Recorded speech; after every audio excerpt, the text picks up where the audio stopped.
On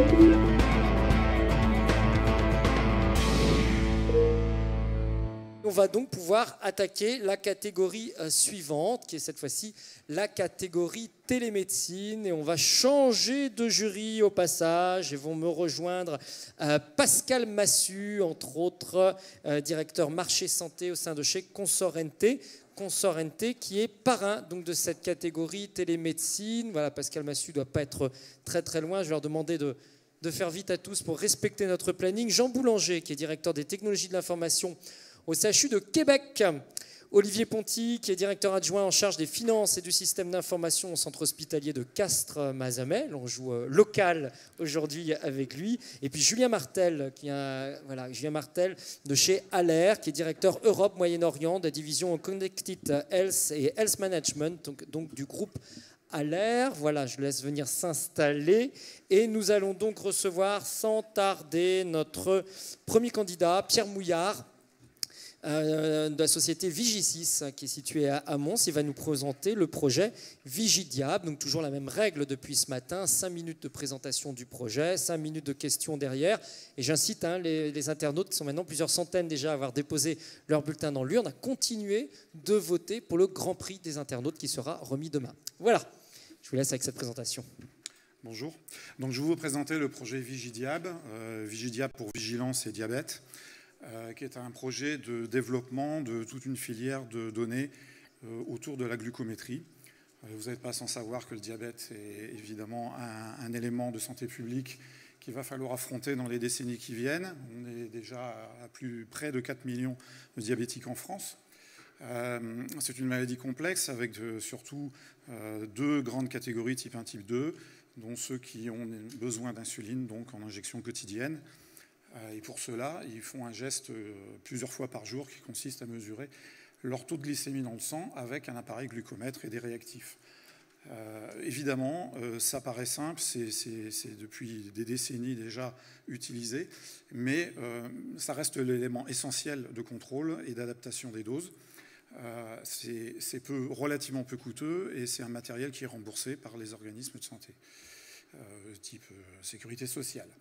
La manière la plus simple de suivre ça, parce qu'en fait, ce n'est pas la mesure ponctuelle qui est intéressante, mais c'est aussi l'évolution dans le temps.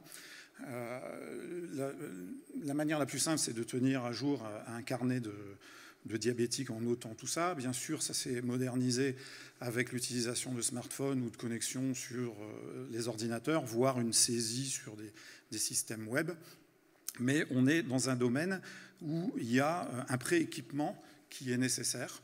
Et donc, ce qui nous a fait évoquer l'idée de développer un glucomètre qui serait totalement autonome et communicant, c'est-à-dire qu'il ne nécessiterait ni smartphone, ni ordinateur relais pour transmettre les données et qui serait totalement adapté à une utilisation mobilité. Les diabétiques sont des gens actifs comme tous et qui se déplacent et qui ont besoin de continuer de mesurer leur glycémie où qu'ils soient.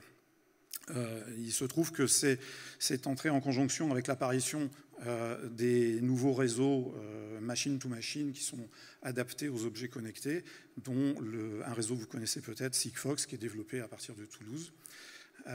Mais également, on peut utiliser les réseaux GSM comme 3G, 2G, 4G, 5G, mettez le nombre que vous voulez devant le G, qui sont des réseaux data. Donc, c'est la première partie de notre projet. La seconde partie, c'est évidemment de communiquer au fur et à mesure des mesures les données qui sont mesurées par le glucomètre à travers Internet, en utilisant donc un réseau public ouvert, récupération sur une plateforme de serveurs, de données évidemment hébergées chez un hébergeur de données de santé, avec toute la sécurité qu'on peut attendre de ça. Ce qui est assez remarquable, c'est que la première partie, en fait, est très bien protégée, puisque ce sont des réseaux qui sont quand même difficilement accessibles et qui sont protégés, je dirais, de par leur technique de base. Mais également, nous n'identifions pas les patients au démarrage. C'est l'appareil qui est identifié uniquement de façon à ce qu'on ne puisse pas faire de rapport avec le patient directement à partir des données qui transitent. Pour le reste, ce sont des applications web classiques, sécurisées du domaine de la santé. Ce qui est intéressant, c'est que, bien sûr, la glycémie toute seule, ça ne suffit pas pour suivre et traiter un patient. Donc, on a prévu dans ce projet que les diabétologistes, médecins généralistes, infirmières à domicile, etc., puissent ajouter des données contextuelles aux données de glycémie, mais également sur l'appareil, nous avons prévu la construction de petits boutons et de questions-réponses pour préciser le moment de évidemment, le timestamp, je dirais, de la mesure de glycémie, mais également associer un certain nombre d'informations avant de manger, après manger, avec activité, pas activité, etc. De façon à ce que chaque mesure soit bien documentée, mais également le patient documenté, mais à l'autre bout, évidemment, du service web. Tout ça est piloté par diabétologistes. Nous mettons vraiment au service d'un usage bien particulier, très bien ciblé, et de monter tout un réseau qui implique également le patient dans la démarche thérapeutique et dans l'observance. Ce qui nous a été mis en avant, ce sont par exemple les diabétiques adolescents qui ont tendance à de moins en moins faire leurs mesures de glycémie, des personnes très âgées qui sont obligées d'être assistées, les gens qui sont dans le contexte de mobilité, etc., les diabètes gestationnels, enfin, bon, tout ce qu'on peut imaginer. C'est une source aussi de big data. Ce qui est intéressant, c'est qu'on évoque beaucoup le big data santé sur des données rétrospectives qui existent déjà pour savoir si oui ou non on les ouvre. Nous, on veut construire le big data du futur, c'est-à-dire de commencer à alimenter des bases avec des données bien documentées, de façon à ce que les chercheurs, sous un mode open et donc un mode anonymisé, puissent élaborer, en collaboration avec les cliniciens, des algorithmes de détection, de patterns, de recherche de signaux faibles, et par exemple, ce qui est actuellement déjà utilisé, des évaluations à partir des glycémies de l'hémoglobine glycosylée entre deux mesures réelles. Tout cela, les objectifs aussi, c'est de faire un glucomètre à bas coût qui soit dans le cadre du remboursement. Donc on cherche un objectif de moins de 100 €, avec des frais de télécom bas. Là, on est à 15 € par an, donc on est beaucoup moins cher que ce qui a été envisagé en GSM classique ou via un smartphone. Et tout ça pour vous dire que le suivi glycémique attentif, donc vraiment presque en temps réel, puisque ce sont des paquets qui sont envoyés 10 fois par jour, et l'engagement du patient sont absolument essentiels pour prévenir les complications et l'avenir du diabétique qui sont dans des années, mais qui seront graves si ce n'est pas bien équilibré. Je vous remercie.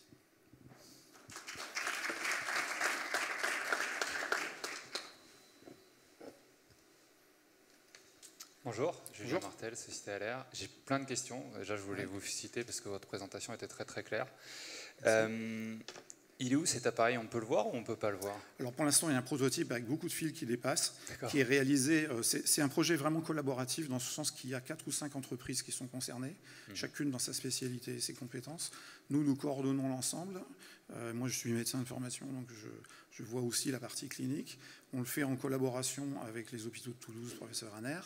Et je dirais le prototype existe, effectivement. Il envoie des trames, il fonctionne sur une base d'un glucomètre existant qu'on a cassé et démonté. Donc on est sur un projet jeune qui est en cours d'élaboration. Et pour la partie de logiciel, service web, c'est en cours de développement avec des sociétés qui font ça très bien. On se base sur leurs compétences et nous y participons directement avec Vigisys pour ce développement.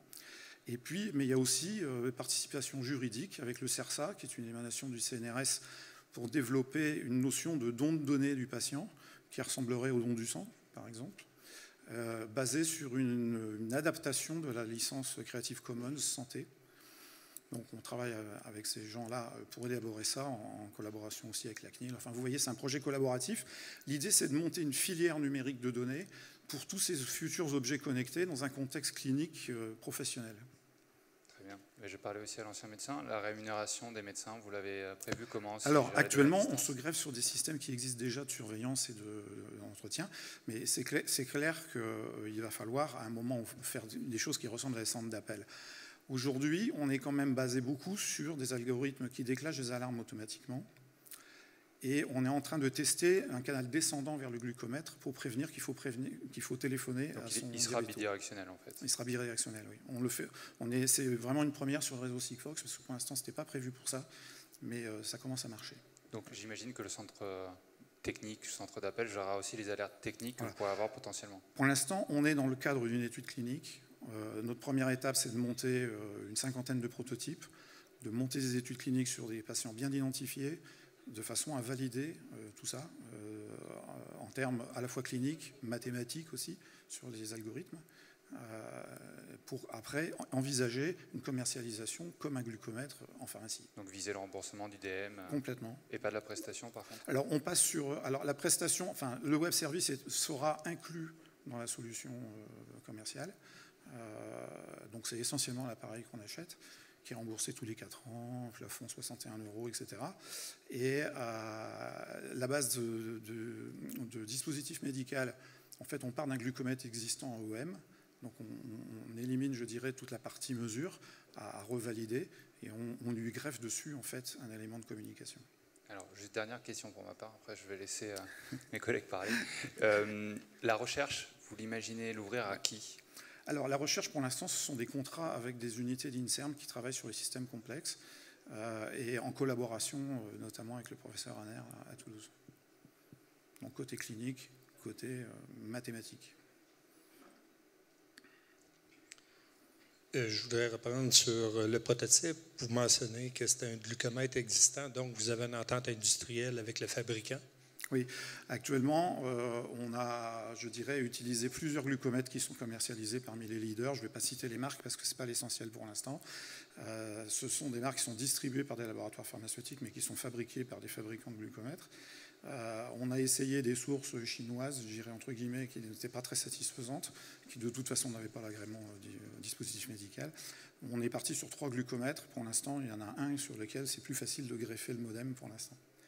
Puis sur quel volume de vente espérez-vous atteindre votre niveau inférieur à 100 € par équipement? Oui, tout à fait. Non, mais sur quel volume environ? Sur quel volume? Là, c'est des volumes de vente de dizaines de milliers d'unités pour démarrer. Et ensuite, on passe à 100 000 unités très vite.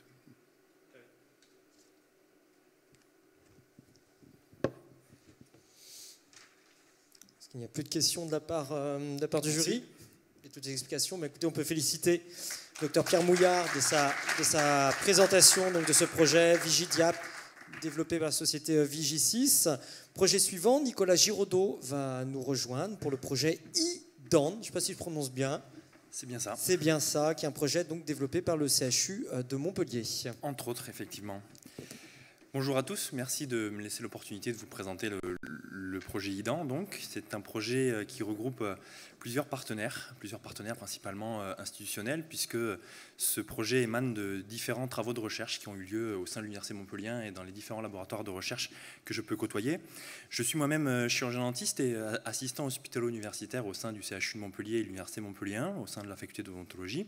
Et donc, bien évidemment, le laboratoire dont je dépends est principalement en termes de, pour la partie clinique du moins, le laboratoire du professeur Frédéric Cuvignier sur l'odontologie et sur l'utilisation de la fluorescence, mais aussi doctorant en droit de la santé et spécifiquement sur la télémédecine au sein du laboratoire du professeur François Vella, droit et santé au niveau de l'Université de Montpellier.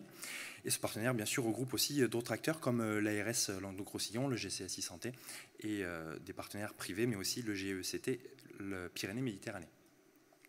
Vous posez souvent la question comment peut-on envisager une télémédecine bucco-dentaire et comment peut-on envisager une téléconsultation bucco-dentaire? Tout simplement avec l'utilisation d'une caméra un petit peu spécifique. Il existe sur le marché déjà beaucoup de caméras intrabuccales. Peut-être vos praticiens d'un chirurgien dentiste en utilisent une lorsque vous allez chez eux. Mais la caméra que nous utilisons, qui nous semble nous indispensable pour l'utilisation de la télémédecine bucco-dentaire et les téléconsultations de qualité, c'est la caméra SoproCare qui est développée par la société Sopro, une société basée à La Ciotat, puisqu'elle utilise une spécificité. En plus d'avoir une image de qualité, qu'on peut voir ici avec la lumière blanche déjà, en appuyant simplement sur un bouton, sans rajouter de produit sur les dents, on a la longueur d'onde qui change et donc l'apparition de la déminéralisation de l'émail ou de la dentine, ce qui nous laisse apparaître une carie. Et on peut avoir un grossissement très intéressant, bien supérieur que ce que peut avoir un dentiste avec les yeux nus, et bien sûr une précision au niveau du début de la déminéralisation et non pas simplement les grosses lésions carieuses que l'on peut dépister sans lumière fluorescente. Donc 2 caméras utilisent cette fluorescence, la SoproCare ici, que je vous présentais quelques images, mais aussi la SoproLife qui, elle, a une autre longueur d'onde où on voit encore plus simplement ce qui est vert, c'est de l'émail sain, et ce qui est rouge, c'est de l'émail déminéralisé, donc une carie débutante pour ce cas-là. Libre ensuite aux praticiens de faire le diagnostic et prévoir le plan de traitement qui sera nécessaire en fonction de l'état général de la bouche du patient, mais aussi de l'état général du patient. Et ça marche aussi avec une autre longueur d'onde, toujours avec la même caméra SoproCare, sur l'inflammation gingivale et sur la présence de plaques. Là, nous sommes sur des photos qui présentent des dents d'étudiants en odontologie, donc qui ont une certaine qualité d'hygiène, du moins on peut l'espérer. Donc qui peut le plus, peut le moins. Si on peut voir des inflammations débutantes et des présences de plaques débutantes, puisque ces étudiants, normalement, ont une bonne hygiène, bien évidemment, vous pouvez vous imaginer que sur des patients qui n'ont pas cette hygiène, on a encore une fluorescence qui est bien plus marquée. Mais pour éviter certaines grimaces lors de la vision des images, j'ai préféré mettre des photos de bouche plutôt propres. Donc, ce n'est pas à vous que je vais l'expliquer comment fonctionne ensuite une téléconsultation, c'est relativement simple. Nous avons ciblé des établissements médico-sociaux principalement dans un souci de santé publique, tout simplement, puisqu'il faut savoir que dans les maisons de retraite, un résident sur 2 d'établissements maison de retraite n'a pas vu un chirurgien dentiste depuis plus de 5 ans. Et malgré ce qu'on peut penser, oui, ils ont encore des dents et ils ne mangent pas que de la purée, donc ils en ont besoin, que ce soit pour s'alimenter, mais aussi pour le caractère social. Il est plus simple de s'intégrer dans un groupe, quel qu'il soit, lorsque on a un sourire relativement heureux, plus qu'une absence de dents ou une mauvaise haleine. Donc il était important de travailler sur cet établissement en priorité. Comme vous le signaliez, je crois, lors d'un prochain atelier demain, me semble-t-il, l'infirmière va jouer un rôle primordial dans cette téléconsultation, puisque c'est elle qui va être formée à enregistrer les vidéos qui vont être nécessaires pour le diagnostic par le chirurgien dentiste. J'ai bien dit enregistrer, donc c'est une consultation qui n'est pas en direct, vu qu'on n'a pas de besoin vital, comme on peut l'avoir sur d'autres pathologies, de prendre en charge une consultation bucco-dentaire. Donc l'enregistrement est fait.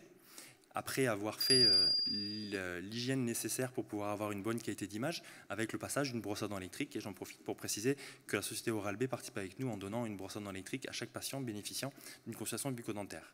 Elle est ensuite équipée d'une caméra et d'un ordinateur sur lequel nous avons développé un logiciel qui permet d'enregistrer et de transmettre plus facilement les images.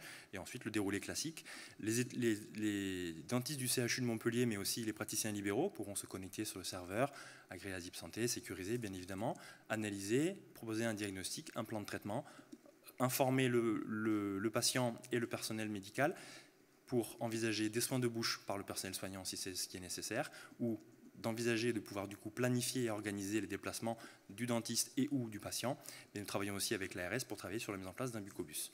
Ce projet découle ensuite, a été présenté à l'ARS pour l'étendre sur une expérimentation sur un total de 800 patients, sur des populations spécifiques qui sont les personnes âgées, principalement celles gérées par les EHPAD au sein du centre hospitalier d'Uzès et de Sète. 100 patients seront vus en masse, donc en maison d'accueil spécialisée pour les personnes en situation de handicap, et 100 détenus, puisqu'il y a une obligation réglementaire de réaliser une téléconsultation bucco-dentaire à chaque arrivée en maison d'arrêt. Je vous remercie de votre attention.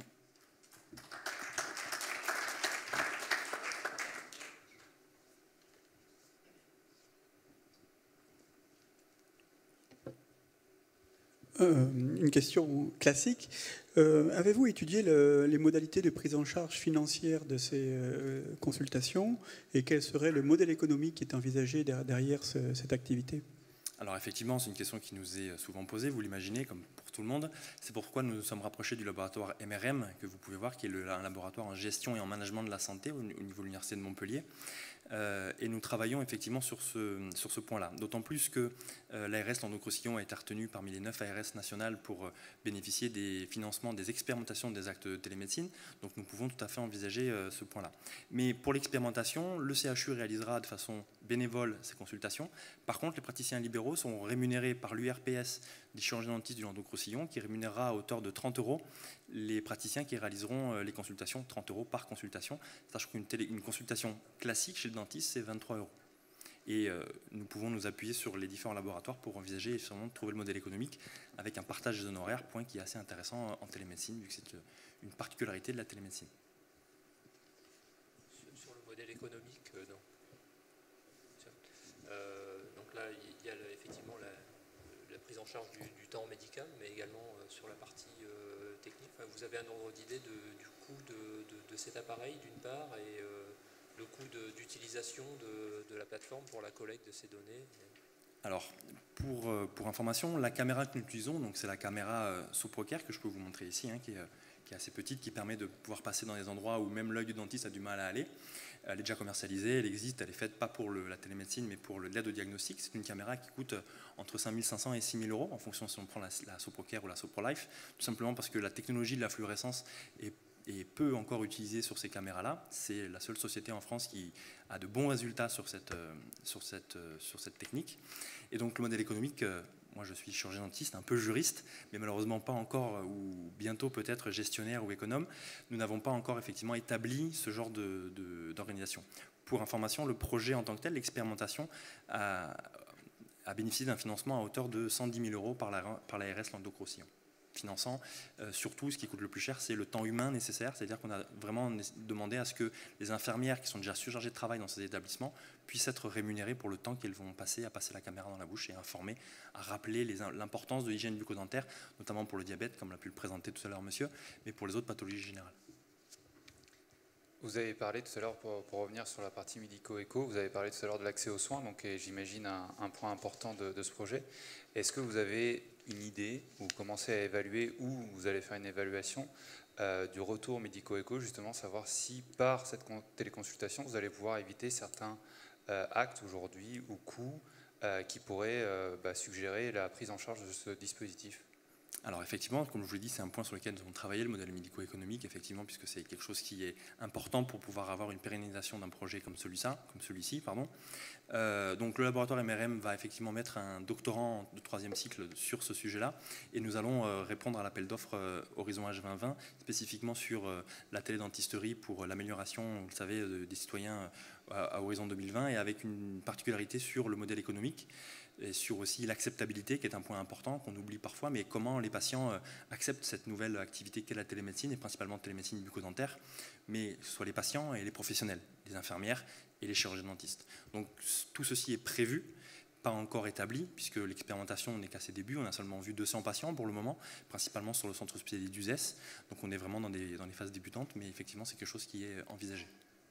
Vous mentionnez évidemment que la rémunération, c'est un enjeu important. Vous mentionnez également que les infirmières, vous êtes en négociation pour qu'ils puissent obtenir un salaire. C'est quoi le risque inhérent au fait que le financement ne pourrait pas arriver chez l'infirmière?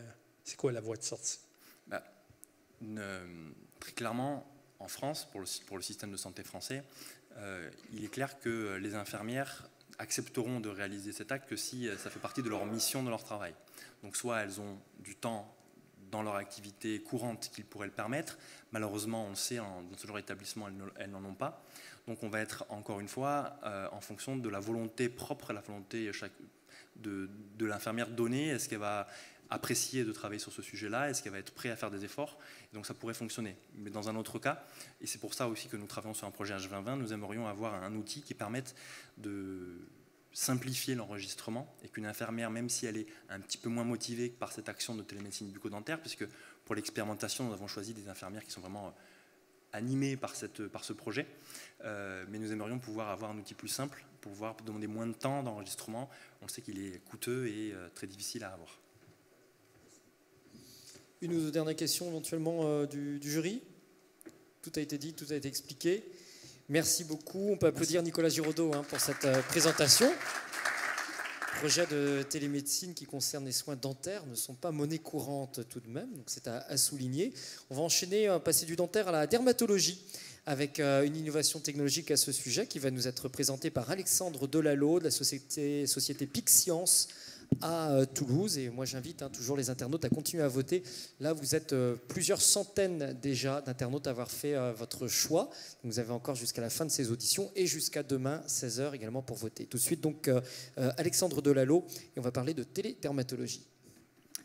Bonjour à tous, merci de me donner l'opportunité de présenter ce projet aujourd'hui. Alors Pixiance est une société créée depuis 2 ans environ, société toulousaine qui compte aujourd'hui 10 personnes qui s'intéressent en fait à développer la dermatologie de demain. Alors bien entendu, je ne vais pas vous l'apprendre, on est sur un secteur e-santé. On a tous des problématiques de chute des praticiens. En ce qui nous concerne, on essaie d'anticiper cette chute des dermatologues qui aujourd'hui sont 4000 en France, mais qui dans 15 ans seront plus que 2000. Ça résulte en un engorgement des services hospitaliers, création de déserts médicaux, etc. Le principal avantage de la dermatologie, vous l'aurez compris, c'est que toutes les lésions sont a priori visibles, donc on peut les prendre en photo. Ça fait une piste privilégiée pour la téléexpertise, la téléconsultation. Aujourd'hui, tout le monde a un smartphone sur lui. Prendre une photo, ça peut paraître simple, mais réaliser un diagnostic sur une photo, c'est beaucoup plus complexe. On atteste ces 2 images qui sont présentées sur l'écran. Une scène prise avec 2 conditions d'éclairage différentes, un appareil photo qui est absolument similaire, dont les réglages sont laissés en automatique. Imaginez un dermatologue qui reçoit à 2 jours d'intervalle ces 2 images, il est incapable de juger par exemple sur la progression d'une inflammation sur la jambe d'un patient. Donc l'idée ici pour nous, c'est de développer des outils technologiques qui vont viser à avoir une reproductibilité maximale de ces images. Donc avoir des images absolument fiables, répétables, une possibilité donc de suivi, de diagnostic en toute confiance, et ensuite, en termes d'extension, une possibilité d'aide au diagnostic avec, par exemple, du traitement d'image, chose qui n'est possible que si on maîtrise complètement ce contexte colorimétrique des images. Et donc voici un exemple de ce qu'on peut obtenir à partir des 2 images précédentes. Vous avez 2 images absolument comparables, ce qui fait que le dermatologue qui reçoit ça peut très bien réaliser son diagnostic. Alors aujourd'hui, on met à disposition 2 dispositifs différents. Un dermoscope nommé CQ pour Color Calibrated Camera, qui vise à prendre une photo très haute définition de la peau en mettant un appareillage en contact. Vraiment, son champ d'expertise, c'est plutôt sur de la détection précoce du cancer cutané, pour lequel la moindre variation de couleur va avoir une incidence sur l'exérèse ou non d'une lésion, sachant qu'aujourd'hui, 80% de ces exérèses sont totalement inutiles. La deuxième application, c'est une application de prise de photo où le patient va venir, on inclut dans la photo une mire colorimétrique, on prend son smartphone, on prend son appareil photo, sa caméra vidéo, on vient filmer la scène et on corrige ce contexte des couleurs. Et là, on se dirige plutôt sur un champ de suivi de plaies chroniques ou de plaies chirurgicales. Je suis désolé, il y a un problème avec le PowerPoint.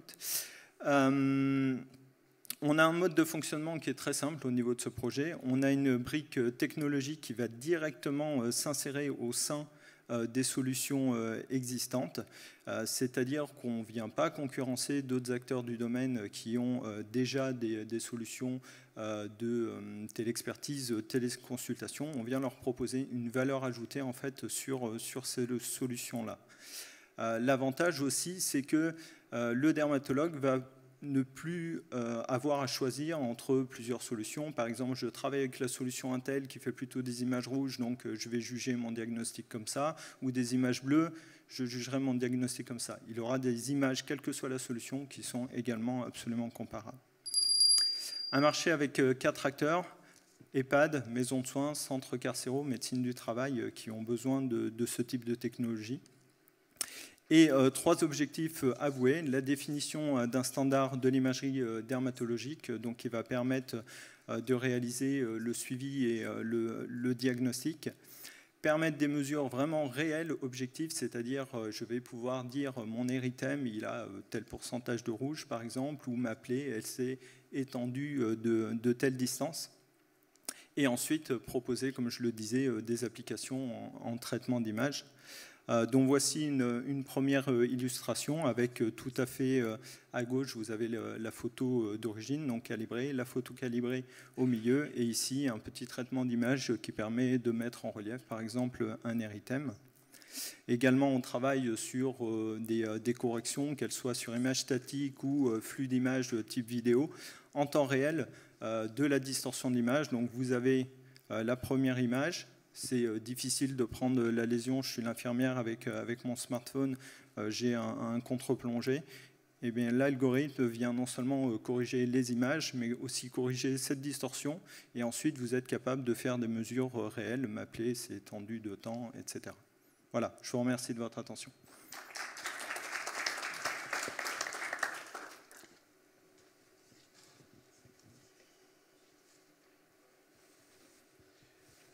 Merci beaucoup. Si j'ai bien compris, ces systèmes de retraitement d'images peuvent être appliqués sur des stocks, des entrepôts d'images déjà existants. Sous réserve qu'il y ait cette mire colorimétrique intégrée, oui. Sinon, non. On ne corrige pas a posteriori sans avoir une information d'effectivement la distorsion d'espace colorimétrique. Est-ce que vous avez fait des études pour savoir si cette technique était applicable à d'autres disciplines médicales ? Non, pas réellement. Après, on a vu des problèmes dentaires tout à l'heure. Pourquoi pas avoir des systèmes, pas sur de l'intégration de mires, on ne va pas intégrer des mires dans la bouche des patients, bien sûr, mais plutôt sur le type dermoscope où on a des systèmes qui sont calibrés, mais a priori, en fait. Une dernière question. Sur la partie aide au diagnostic, vous avez des logiciels qui analysent l'image et qui vont proposer des diagnostics ou des probabilités de diagnostic? Alors les logiciels, nous on a pris le parti de ne pas proposer des diagnostics, mais de proposer des alertes. Notamment par exemple sur la détection de cancer cutané, il y a des règles préétablies, ABCD avec les irrégularités de la lésion, c'est des choses qu'on calcule. Je comprends très bien le caractère innovant de la technologie au niveau de la lentille. Par contre, quel est le besoin du réseau de la santé d'avoir à travailler avec des smartphones? Pour le réseau de la santé, ouais. Notamment sur de l'itinérance, des choses comme ça. Il me semble que les acteurs travaillent notamment avec des smartphones. On voit aussi des tablettes sur des solutions hospitalières. Quand on vient voir un patient tous les jours avec une tablette mobile et qu'on veut réaliser un vrai suivi, archiver les photos sur un dossier patient, ça me semble d'intérêt, oui. OK. Et au niveau de la sécurité de l'information, vous avez sûrement des outils pour épurer toute information qui pourrait rester résiduelle sur le smartphone ou le pad? Alors, nous actuellement, on ne se positionne pas sur ni le stockage ni le transfert des données. On intercepte la donnée, si vous voulez, on la corrige et on la laisse poursuivre son chemin. On a pris le parti au sein de PicScience puisqu'on n'avait pas l'expertise justement pour juger de toutes ces problématiques, de se placer uniquement sur cette brique technologique que je vous ai présentée. Bonjour. Que vous manque-t-il pour accéder au marché aujourd'hui? C'est quoi la prochaine étape pour vous?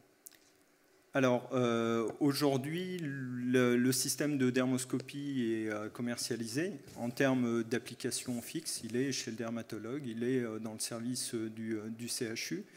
Actuellement, on recherche des acteurs pour faire des preuves de concept sur la problématique de l'utilisation des mires et le transférer l'un et l'autre sur des solutions, des plateformes existantes de télésanté. Et le financement? Alors, le financement, la question est posée à tout le monde. Le financement, on a pris le parti de s'adapter au financement de celui à qui on livrait la technologie. C'est-à-dire que si c'est une vente sèche, on s'adapte à la vente sèche. Si c'est un système de location, on est capable de s'adapter à un système de location. À savoir que les deux systèmes sont complètement différents. Vous avez d'une part un système relativement onéreux, le dermoscope, autour de 10 000 €, et un système de mire qui, lui, est beaucoup moins cher, mais qui va s'altérer au cours du temps, donc qui devra être renouvelé. Vous avez déjà 15 exemplaires de vendus? Oui. Est-ce qu'il y a eu des études, des évaluations possibles au niveau des résultats? Avec ce type de dermoscope, Oui. Actuellement, on a obtenu la caution de la seule, la seule référence française en dermoscopie en termes de formation médicale dermatologique pour ce type de matériel. Pour nous, c'est une caution énorme. Ce type de matériel existait avant, on a des concurrents sur le marché. Par contre, en termes de qualité colorimétrique et de suivi des lésions, ces concurrents-là n'assurent pas du tout ce type de prestation.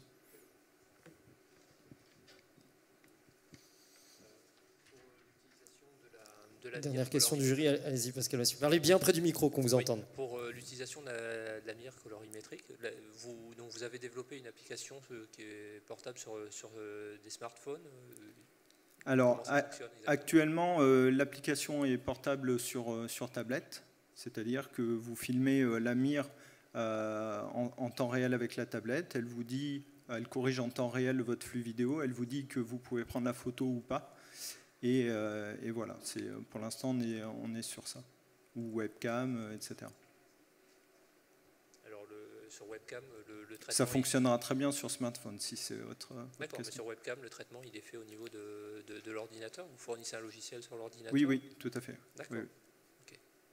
Merci. Merci. Merci beaucoup Alexandre Delalot de cette présentation. On peut l'applaudir. Donc la société PIC-Science, qui est une société toulousaine. De Toulouse, on fait un saut vers Strasbourg avec Luc Solaire qui vient nous rejoindre, qui défend un projet qui s'appelle Visible Patient Service, je suppose qu'on prononce à l'anglo-saxonne, et d'une société qui s'appelle Visible Patient. Voilà, qu'on écoute tout de suite. Merci d'abord de nous avoir acceptés dans cette finale des présentations. Le projet vient d'un long projet de l'IRCAD. L'IRCAD, elle est connue pour l'opération Lindbergh entre New York et Strasbourg. L'IRCAD est aussi connue pour la partie formation des chirurgiens, avec notamment WebSurg, l'université virtuelle en ligne. Elle est peut-être moins connue pour son activité de recherche dans la lutte contre le cancer. Et Visible Patient s'inscrit directement dans cet élément, puisque la lutte contre le cancer à l'IRCAD se fait par le biais de la chirurgie. Alors le cancer aujourd'hui, on va le voir sur cette vidéo qui va vous résumer entièrement le projet. Le cancer aujourd'hui dans le monde touche énormément de patients et surtout tue énormément de patients. En Europe, c'est 1,9 million de patients qui décèdent, 4 millions en Asie et en tout dans le monde, c'est 8,2 millions de patients qui meurent. La chirurgie permet de soigner une grande partie des cancers, mais à la condition que le patient soit éligible. Et pour qu'il soit éligible, il faut respecter des règles qui sont malheureusement difficiles à vérifier à partir des informations des patients.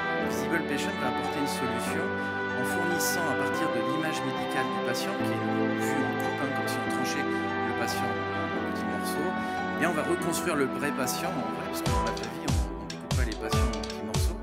Et on va transformer, vous voyez, l'image médicale en une image 3D du patient, une copie virtuelle, un clone numérique, qui peut être extrait d'une IRM ou d'un scanner, qui va être extrait d'ailleurs des différents temps, parce que là, vous voyez, on a 3 images différentes pour un même patient, et réunies en un seul patient, ce qui permet d'avoir une copie virtuelle que l'on peut visualiser grâce au logiciel gratuit sur les tablettes, les smartphones, les ordinateurs portables, quel que soit l'endroit où on est, ce qui est très pratique pour les patients. Alors le rendu qui est fourni, vous voyez, c'est un rendu très réaliste, avec des informations supplémentaires 3D qui sont la colorisation des artères rouges, en vert, bref, des structures anatomiques d'intérêt pour le chirurgien, qui va lui permettre d'améliorer notamment la formation des artères, très important, parce que si on a de la formule, on a mieux à opérer, qui va permettre de mieux communiquer au patient la pathologie et la thérapie qu'on va lui proposer. Il va pouvoir le voir avec un simple WebGL, et surtout qui permet d'être plus éligible à l'opération. Vous avez un exemple ici avec un patient qui était non opérable et qui devient opérable. En fait, il ne devient pas opérable, il était opérable, mais on s'en était pas rendu compte avec le modèle 3D. Cela devient évident. Alors l'image peut être partagée, bien sûr, entre experts, localement ou à distance, et surtout elle peut être utilisée pendant l'opération. Et là, ça devient un GPS, un guidage à l'acte, et ce guidage à l'acte, on peut le faire notamment parce qu'on a l'utilisation de la tablette, sur un logiciel sur tablette, gratuit et téléchargeable sur les stores, uniquement le modèle 3D du patient est limité. Dans le futur, donc, notre objectif, c'est que dès 2015, on fournira cette image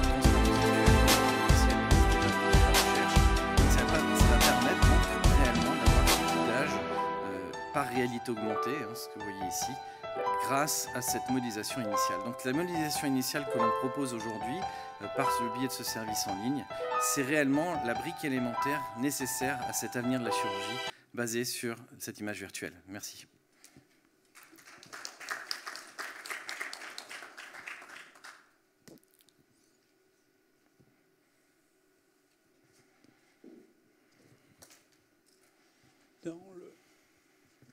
Dans le modèle organisationnel, un établissement qui veut travailler avec vous doit connecter ses modalités pour pouvoir envoyer ces images, pour permettre une reconstitution. Comment ça fonctionne exactement? En fait, il a un logiciel qui s'appelle VP-Sender, qui est aussi gratuit, qui est fourni gratuitement, qui lui permet d'anonymiser l'image médicale. Alors quand je dis il, c'est le chirurgien. C'est pas forcément directement du service de radiologie. Hein. Ça arrive souvent que le praticien reçoive des CD, des DVD de patients venant d'autres hôpitaux. Donc il ne faut surtout pas limiter à ça. Il peut aussi lire directement sur le PACS de l'hôpital, donc directement lire la donnée. Et ensuite, il va anonymiser cette donnée et la compresser pour qu'elle soit facilement transportable. Cette donnée part sur un hébergeur de santé publique qui nous permet ensuite, nous, de la récupérer de façon totalement anonyme avec un numéro unique qui ne correspond ni à un patient, ni à un hôpital. On ne sait pas d'où ça vient. C'est très important à ce niveau-là pour respecter les règles, d'ailleurs, nationales de la CNIL. Et à partir de là, nous, on reconstruit le modèle et il est déposé sur un serveur et le clinicien reçoit une information comme quoi l'image a été modélisée et la retélécharge comme il le souhaite, soit directement sur son smartphone, soit sur son ordinateur. J'ai une question concernant cette modélisation. Vous avez imaginé, sinon, vendre par licence le logiciel directement pour qu'il puisse être installé à l'hôpital et être interopérable avec les logiciels existants?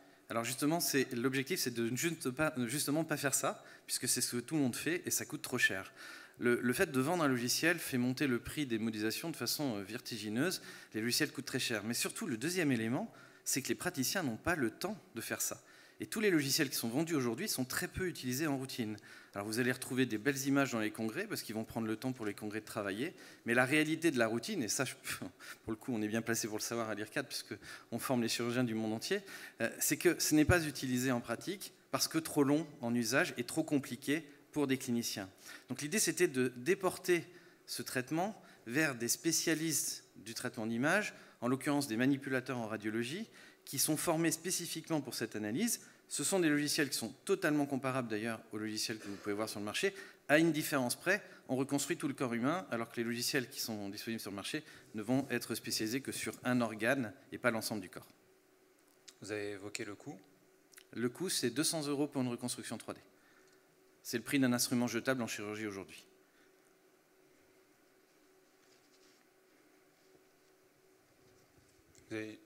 Pardon. Je posais une question juste pour me faire plaisir, en fait. Quand je vois votre projet, puis que vous avez innové toujours sur la mobilité, la portabilité. Chez nous, les médecins veulent des écrans sur les bureaux de 30 pouces, 40 pouces, 60 pouces pour faire de l'imagerie diagnostique. Pourquoi immédiatement du côté de la mobilité, de la portabilité, pour un type d'image qui a quand même une qualité de diagnostic impressionnante sur un outil aussi minuscule? Alors, le smartphone, ce n'est pas ce qu'il y a de plus intéressant. La tablette, c'est beaucoup plus intéressant. Alors, pourquoi avoir réduit sur la tablette plutôt que le smartphone? Enfin, ça marche sur les deux, donc autant l'utiliser. Tout simplement parce qu'en 2010, on a mis en ligne sur WebSurge le logiciel PC. Il a été téléchargé 13 000 fois en 2 ans. En 2012, on a mis le logiciel tablette. Il a été téléchargé 70 000 fois en seulement 2 mois. En fait, on répond à un besoin, et le besoin, il est très clair. Les chirurgiens veulent voir l'image 3D sur une tablette. C'est facile à utiliser, c'est facilement emportable dans un bloc opératoire. Vous l'avez vu, hein, il suffit de couvrir la tablette et ça fonctionne. Ils ne veulent pas que ça marche que sur cet écran, bien sûr. Et aujourd'hui, par exemple, on travaille avec une société qui est à Paris, qui s'appelle Alioscopie, et avec eux, on fait l'écran 3D autostéréo sans lunettes. Donc ça, c'est une autre phase, c'est un autre projet, qui est d'ailleurs défendu dans un autre cadre de concours, le concours mondial de l'innovation. Mais ça permet d'avoir par contre là des écrans plus larges, hein, c'est des 24 pouces, ça va jusqu'à 55 pouces. Et là, l'image, on a l'impression qu'elle flotte dans l'air. Donc c'est pour répondre vraiment à la totalité de la demande. La totalité de la demande, c'était déjà que ça marche sur leur machine à eux, pas sur une machine qu'ils doivent acheter. Donc nous, on ne vend aucune machine. Les utilisateurs téléchargent gratuitement les logiciels depuis le site sur leur propre machine. Et il fallait que ça puisse marcher sur l'ensemble des machines, y compris donc les smartphones et les tablettes. J'imagine que vous voulez contractualiser avec les établissements dans votre modèle ou pas? Alors ça dépend parce qu'en fait, on a des demandes venant de cliniciens directement, on a d'autres qui viennent d'établissements, donc ça dépend vraiment des clients potentiels. Mais en fait, c'est un peu tout. On a parfois des établissements, parfois des cliniciens. Plus souvent d'ailleurs des cliniciens en direct. Et comment ça se passe? Un établissement s'inscrit à son service et après à votre service et donc il paye à chaque demande de reconstruction? Non, en fait, il met à l'avance la somme qu'il souhaite. Hein, c'est comme sur le store. Je ne vais pas dire la marque du store, mais vous imaginez lequel je parle. Vous allez pouvoir acheter des cartes prépayées et vous mettez cette somme sur votre compte en banque. C'est exactement pareil.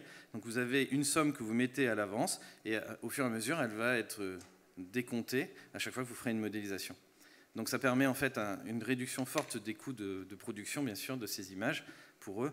Et ça nous permet, nous, d'avoir aussi la trésorerie à l'avance pour pouvoir dimensionner notre équipe en fonction des demandes. Et ce modèle est déjà en place? Alors la société a été créée en juillet 2013. On a levé 3 millions ce mois-ci avec un seul actionnaire. La société aujourd'hui est valorisée à 18 millions d'euros. Et on a la certification pour l'ISO 13485 et le marquage CE, donc l'audit en septembre. On espère donc pouvoir offrir ce service à partir de novembre en Europe. On peut déjà l'offrir au Japon. On a déjà installé un site. Pas d'autres questions pour Luc Solaire. On peut le remercier en tout cas de sa présentation. Merci beaucoup. Donc Luc Solaire de la société Visible Patient, qui est basé à Strasbourg. Et on va écouter à présent le dernier projet donc, de cette catégorie, mais aussi de cette journée. Un projet qui va être défendu tout de suite par Madame Geneviève Baudet. Il s'appelle VHP Interactive. Il a été monté par la société SPI Communication, qui est située à Malakoff. Voilà, tant que Madame Baudet s'installe, j'en précise pour vous dire que vous pouvez continuer à voter. Un seul vote par adresse IP, mais un vote possible par catégorie. Et vous pouvez voir d'ailleurs en temps réel les résultats des votes des internautes. Vous avez un petit onglet sous chaque catégorie marqué View Details. Vous cliquez dessus, vous voyez le nombre de votes précis à leur H en fonction des projets. Donc n'hésitez pas à les soutenir les uns les autres en fonction de ce que vous voulez. Il y aura un grand prix des internautes et vous pouvez voter jusqu'à demain 16h. Voilà, je laisse Madame donc, Geneviève Baudet intervenir sur son projet VHP Interactive. Bien. Bonjour à tous. Merci au jury de nous avoir sélectionnés. En fait, SPI Communication représente un groupement qui s'appelle VHP Interactive.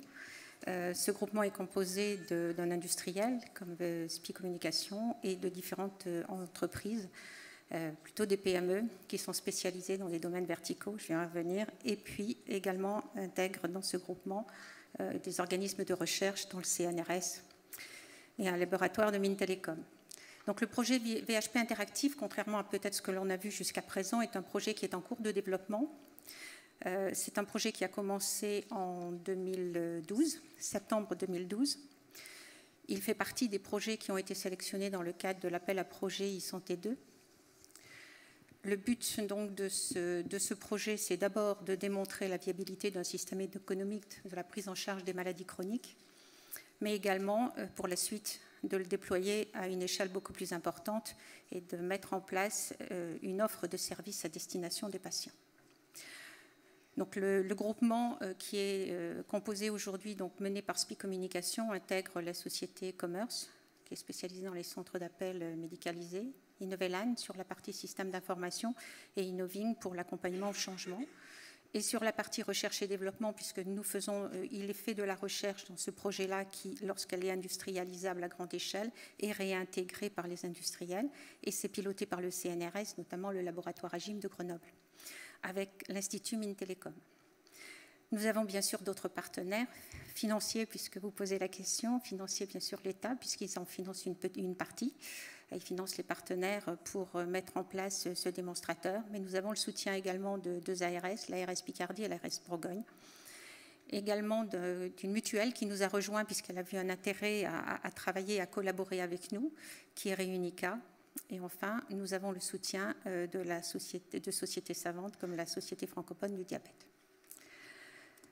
Donc, qu'est-ce que le projet VHP Interactive? Donc, je vous l'ai présenté précédemment. C'est de mettre en place une nouvelle organisation pour traiter les patients atteints de maladies chroniques. Nous avons choisi de le faire sur le diabète de type 2, puisque je pense que les spécialistes reconnaîtront que le nombre de patients atteints est en grande progression. On évalue à 2018 entre 3 millions et 4 millions de patients, ces patients étant connus ou inconnus. Donc le pourcentage et la prévalence est à peu près entre 4 et 5%, mais le nombre est grandissant. C'est pour cette raison que nous avons choisi de traiter le diabète de type 2, qui a des enjeux médicaux, mais des enjeux économiques, bien évidemment. Le projet, il est signalé qu'il est intégré dans un projet de recherche qui est un peu plus large et qui va à l'appartement intelligent et qui contribue au maintien à domicile des patients. Donc l'idée étant de pouvoir surveiller les patients d'une façon non intrusive à partir de capteurs mis dans l'appartement. Donc ceci viendra compléter l'offre de services pour le maintien à domicile. Donc, je le rappelle, pour nous, c'est démontrer la viabilité du système que nous mettons en place en utilisant des moyens comme tous les moyens connectables, ce qu'on appelle les TIC. Notre objectif, c'est de contrôler le diabète, évidemment, de prévenir les complications. Chacun sait que les complications du diabète sont assez graves. Outre les maladies cardiovasculaires, il y a des problèmes de cécité. Il peut y avoir des problèmes d'amputation, puisque le pied diabétique amène de graves complications. Donc notre objectif, il est là. Nous sommes en train de construire une plateforme qui sera partagée, qui proposera des services à la carte à des patients. Nous assurons un télésuivi du patient, donc à distance. Qui dit télésuivi, donc dit moyen de connexion avec le patient, qui peut être un ordinateur, une tablette, un smartphone ou tous les moyens à distance. Ils auront accès en visio, s'ils le souhaitent, à une plateforme et à des spécialistes, diététiciennes, des infirmières bien évidemment, qui permettront sur un programme de coaching établi suivre l'évolution de la maladie du patient avec lui. L'idée étant de rendre le patient acteur de sa maladie. Il aura bien sûr des moyens mis à sa disposition que l'on appelle les TIC, l'objectif étant de suivre le patient sur ses paramètres biologiques, les informations étant remontées sur des systèmes sécurisés et permettront d'adapter l'usage d'outils qui seront mis à leur disposition comme des serious games ou tout autre type d'informations en fonction de l'évolution de ces paramètres. J'ai entendu la sonnette, donc il faut que je me presse. Là où nous en sommes, donc la plateforme première version est établie. Nous commençons à déployer les premiers patients à partir du mois de septembre. L'objectif sur ce projet-là, dans le cadre du démonstrateur, est de le terminer en juin 2016. Voilà de représenter la cartographie des services qui sont proposés. Donc alors c'est difficile pour moi de mettre le doigt jusque là-haut. On revoit le patient sur son lieu de vie. Son lieu de vie, c'est le domicile ou c'est l'EHPAD. La plateforme de service avec du personnel infirmier ou diététicienne. On voit le médecin traitant qui est partie prenante du process, puisque toute information ou dérèglement de l'activité du patient ou de ses paramètres sera signalé au médecin afin qu'il traite avec lui l'adaptation de son traitement. La plateforme de service aura un programme qui est défini, qui a été défini par des spécialistes dans le cadre du comité médical que nous avons, et c'est ces programmes-là qui seront déployés avec le patient. On voit les remontées des informations, donc les informations du patient. Le patient pourra avoir accès à son dossier, il pourra voir l'évolution de ses paramètres, il pourra consulter des informations sur sa maladie et il pourra également avoir accès à des outils comme des serious games, des fiches d'informations sur sa maladie ou des conseils pour même son activité physique, le tout étant de réduire son taux de glycémie. Et les complications, bien évidemment. Je crois que j'ai fini.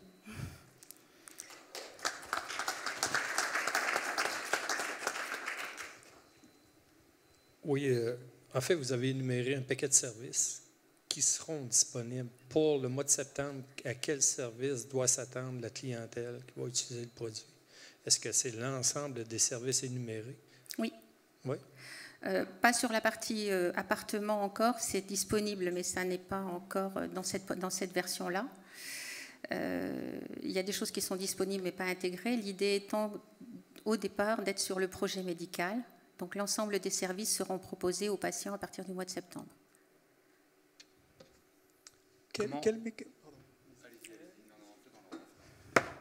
Merci. Quels mécanismes d'identification des professionnels de santé et des patients sont utilisés dans le système? Et le process étant, le patient, tout est lié au mot de passe sécurisé, username, password, comme on utilise dans le cas de l'informatique.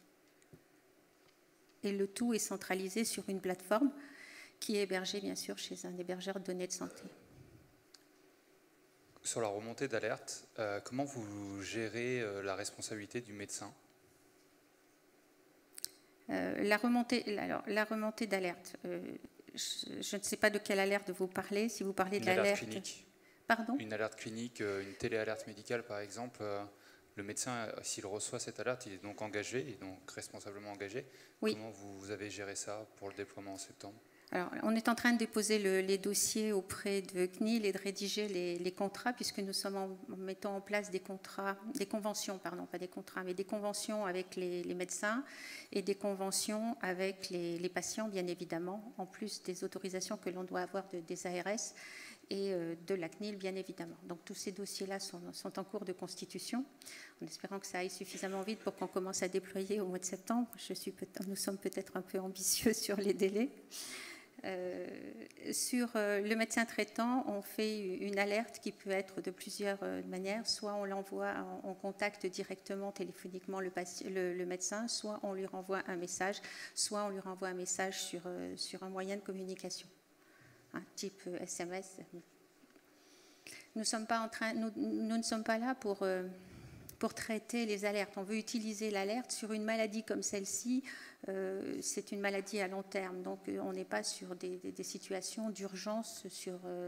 On ne veut pas traiter les situations d'urgence, bien qu'on ait écrit que nous allions traiter et renvoyer sur les organismes comme les pompiers pour intervenir, parce qu'on se doit, en tant que citoyen, si on a un appel d'un patient qui ne va pas bien, au moins transférer l'information. C'est dans le cadre d'une étude clinique, j'ai cru comprendre, le projet 2014-2016, c'est le cas d'une étude clinique? L'analyse qui va être faite, c'est une analyse médico-économique. Voilà, pas clinique. Pas clinique, d'accord. Et est-ce que c'est un abus de langage de ma part, je ne suis pas médecin. Non, c'est pas grave. Je ne gère qu'un projet. Vous avez cité 3 groupes dans votre slide précédente, où j'imagine que c'est pour l'étude médico-économique. Est-ce que vous pouvez nous en dire plus ou pas sur les constitutions de ces 3 groupes? Les 3 groupes de patients? Oui. Oui, il y a le patient, on les a classés en 3 catégories, la classe 1, 2, 3. La classe 1, c'est le diabète débutant. La classe 2, c'est le diabète installé. Et la classe 3, c'est le diabète à complications.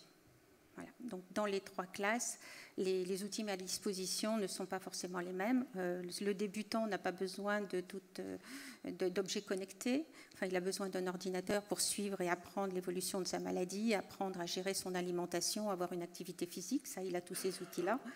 Celui de classe 2 est déjà avec un traitement médicamenteux. C'est un peu ennuyeux d'entendre ça. Le patient de classe 2 donc, dispose d'objets connectés comme le glucomètre, la balance et le tensiomètre, mais ça pourrait être autre chose également, puisque le principe est que l'ensemble des informations remontent sur une plateforme, sur un concentrateur, et on peut imaginer qu'on mettra également ultérieurement quelque chose pour mesurer son activité physique, le nombre de pas qu'il fait, puisqu'on voit qu'aujourd'hui c'est très à la mode, ça pourrait s'intégrer à l'intérieur. Et la classe 3 est plutôt traitée par le CNRS pour mettre au point de nouveaux outils connectés, comme la chaussette, la semelle, pour éviter les pressions sur les pieds du patient diabétique. S'il y a d'autres questions, allez-y, Jean. Très rapidement. En fait, vous parlez de proposer des outils d'organisation de services, mais pour le mois de septembre, est-ce que vous avez des ententes de services? Est-ce que vous avez ciblé votre clientèle, les médecins, les organismes avec qui vous allez travailler dès le mois de septembre? Je l'ai précisé, nous travaillons pour démarrer avec Réunica, une mutuelle. Okay, qui est limitée dans les actions qu'elle peut faire vis-à-vis de ses patients, mais très large, c'est-à-dire qu'elle ne peut pas cibler les patients diabétiques. mais elle peut cibler l'ensemble de ses patients. Donc on est en train de mettre en place le plan de communication pour avoir faire un appel à volontariat, puisqu'on est obligé d'en passer par là. Et également, on se propose de passer par d'autres sociétés savantes qui regroupent des patients et qui sont prêts à collaborer pour recruter les patients.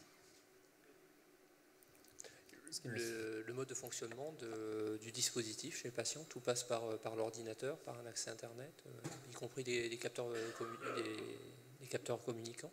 Oui. On pourra envisager, ça c'est pour la première version, mais nous avons actuellement, nous rapprochons d'opérateurs pour essayer de travailler avec d'autres types d'outils, en particulier sur la 4G. On peut imaginer également d'avoir des objets connectés en 3G. Mais ça, à partir du moment où le dispositif de service est prêt, la technologie n'est pas une difficulté pour nous. Merci beaucoup Geneviève Audet de cette présentation donc, de ce projet VHP Interactive qui est soutenu par SPI Communication qui est situé à Malakoff. On remercie également les membres du jury, donc Pascal Massu de Consort NT, directeur marché, Consort NT qui est parrain de cette catégorie télémédecine, Jean Boulanger, directeur des technologies de l'information au CHU de Québec. On l'a entendu, ça fait toujours autant plaisir d'entendre se parler québécois. Olivier Ponty, qui est directeur adjoint en charge des finances donc au centre hospitalier de Castres-Mazamet.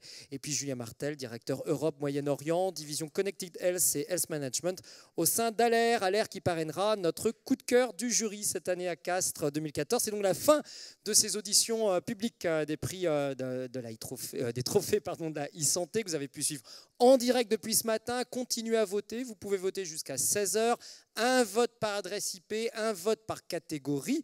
Donc vous pouvez encore aller voter pour plusieurs personnes. Les votes sont ouverts jusqu'à demain 16h. Et demain, je vous donne rendez-vous sur cette même scène de Castres-Mazamet à 18h45 pour la remise des trophées de la e-santé 2014. Merci à tous et à demain.